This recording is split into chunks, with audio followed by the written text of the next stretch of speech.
All praises to Yahweh, Ba'ashem Hawashai, Ba'ashem Kwadash. Double honors to the elders and apostles of Great Stone. Shalom to the elect which in this world in truth and in sincerity. With the hope of receiving mercy for Yahweh, Ba'ashem Hawashai.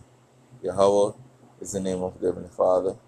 Yahweh Shai is the name of his only begotten Son. You so-called Negroes, Hispanics, and Native Americans are the Israelites according to the prophecies that are written in the scriptures. I want to make it known that the RFID microchip is the charagma written about Revelation 30 verse 16 on down, which is the MOTB. The miracle drug is the precursor to the MOTB. Yahweh Shai, whom the world ignitely called Jesus, is about to make his return upon the earth to deliver his elect and to pour out judgment as it is written. So I want to go straight into this lesson, dealing with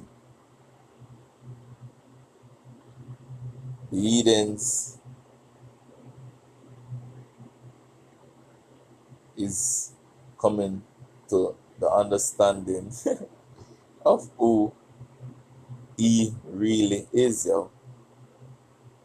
The entire drinking that Babylon juice, so to speak. So this is Obadiah 1, verse 1. The vision of Obadiah, thus saith the Lord Yahweh concerning Edom. We have heard a rumor from Yahweh. An ambassador is sent among the heathen. Arise ye, and let us rise up against her in battle. Behold, I have made thee small among the heathen. Thou art greatly despised. The thing we're supposed to wonder, why he greatly despised. When I go to Jeremiah, I want to see either 50 or 51. Let me start at 50 and see.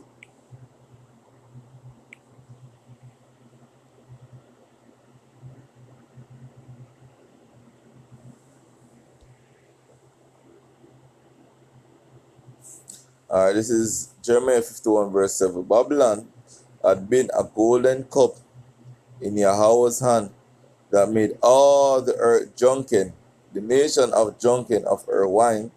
Therefore the nations are mad, and the nation tired to drink of the wine of Babylon, yeah, of the west, so to speak.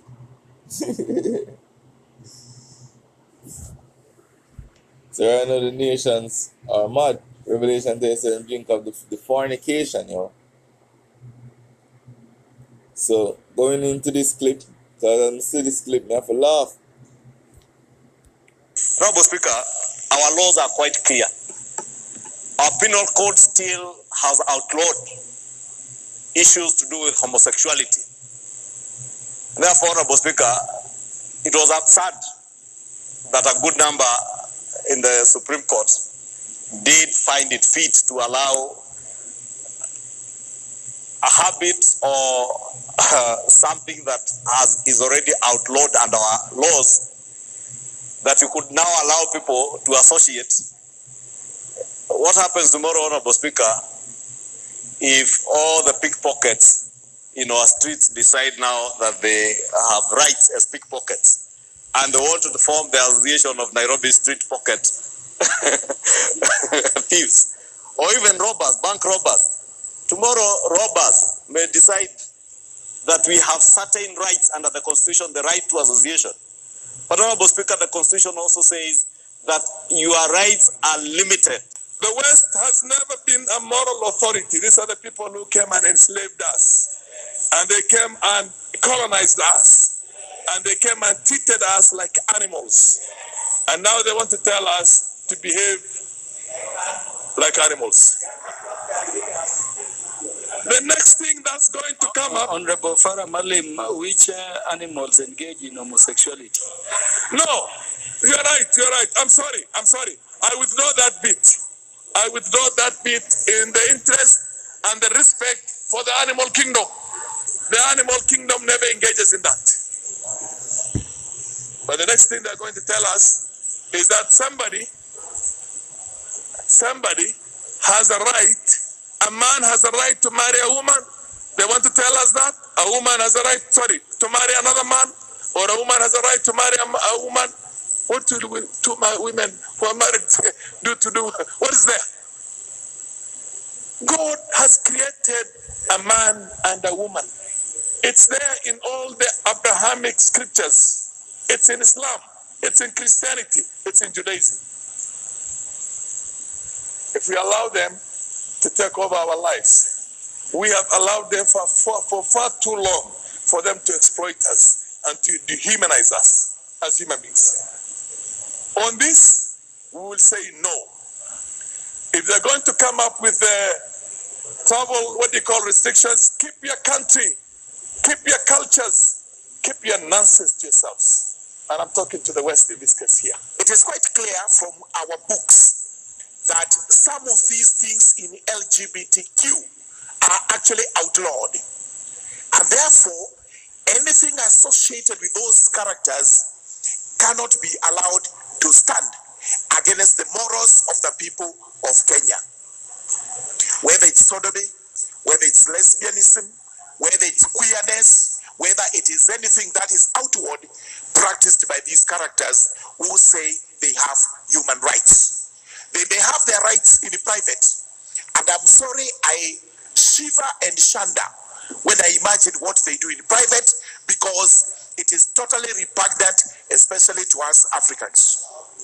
It's also important to condemn those who come with these ideas. And this is why today we celebrate the president of Uganda, Yoweri Museveni. We celebrate the late Robert Mugabe of Uganda. And sometimes it actually appears Idi Amin himself was a saint, because these are the things he was condemning those days, in spite of being incited by these same Europeans and Americans to kill a few Ugandans. Therefore, we as Africans must stand up. We must stand to be counted. We must tell these Europeans and Americans that for the little money they are enticing us with, I'm told they're even offering relief food to Kenyans so that you can legalize things like this one. They have been approaching our organizations, including the Kenya National Human Rights Commission, offering tokens so that they can promote rights of such characters. Thank heavens, these commissions and these organizations have said no to their little tokens. Let them keep their bad habits in Europe, in America.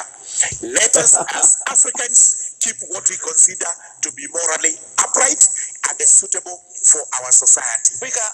Hey, yes, people say, greatly despise you. The nations are seeing you for who you really are, yo. You're the scum of the earth, the basis of man. And you go around the world pushing the narrative on these countries, and see, you know, they're mad, yo. They're fed up of your nonsense, yo. Watcher, and I'm a fan of National Geographic, which has documentaries. You see male animals being attracted to females, fighting to death. I've never seen a male animal, right, raising to satisfy itself sexually on another male animal. So what are they telling us, Mr. Speaker? Mr. Speaker, this country, and I want to hear the leadership of this country speak against this. In fact, Mr. Speaker, I think the president of this country should write immediately to the Attorney General to appeal this ruling. It cannot be bearable. Yes, Kenya is a Christian nation. It has Muslims. It has all denominations. So as they can see, these nations are fed up of the West coming into their countries and buying out certain officials, yo. And this was just a clip that I saw them, you know, so brothers would have a good laugh at this, yo. So hope this was edifying with that I want to say Kalalal, Hawa, Bashime Hawa Shai, Bashame Kakwadesh, Shalom.